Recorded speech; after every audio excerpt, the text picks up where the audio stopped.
So the Govanhill Picture House opened on the 2nd of May 1926. It was the 4th cinema in the area. It was a project initiated by the Govanhill Cinema Company Limited.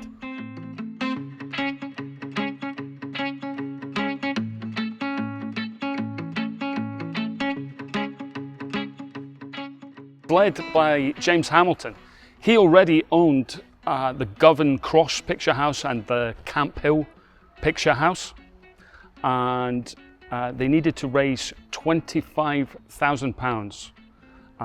The building itself would cost £15,000. The land around it would cost £8,000. So they sold shares in their new venture.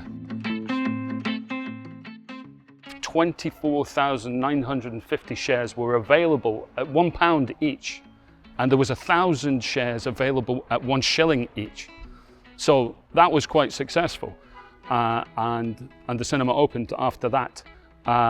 They were quite optimistic in their projections.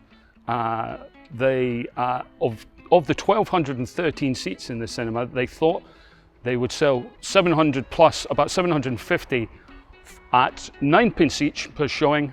On Saturdays, the price would rise to £1 shilling.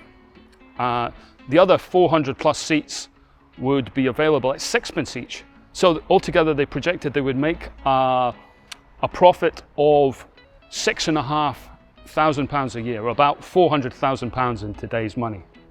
That was a little optimistic though, and by 1927, the company had gone into liquidation, and they were eventually bought over by the ABC chain, who had contracts with Warner Brothers and with MGM.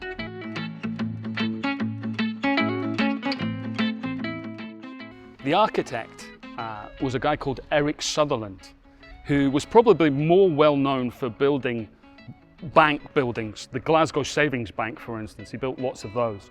But on this occasion, he let his imagination run wild. This was the 1920s. This was the golden age of cinema. Cinema frontages cinema facades had to be enticing, exciting. Cinema was an exciting new world, a fantasy world, if you like. Tutankhamun's tomb had been discovered just 4 years earlier, so there was still a great craze for all things Egyptian. This is the first cinema in the UK to be built in this style. It wasn't the last, but it was definitely the first.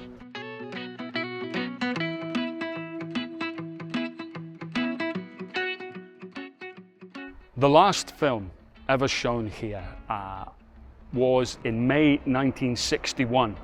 It was a biopic called Song Without End. It starred Dirk Bogarde, and he played the legendary composer Franz Liszt.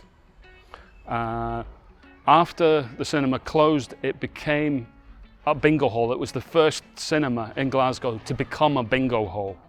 And it remained a bingo hall until 1974.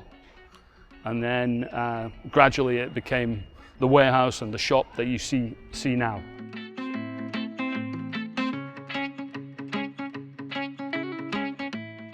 This is still, though, one of the most striking public buildings in Govanhill, and I like to think it's still singing to us today.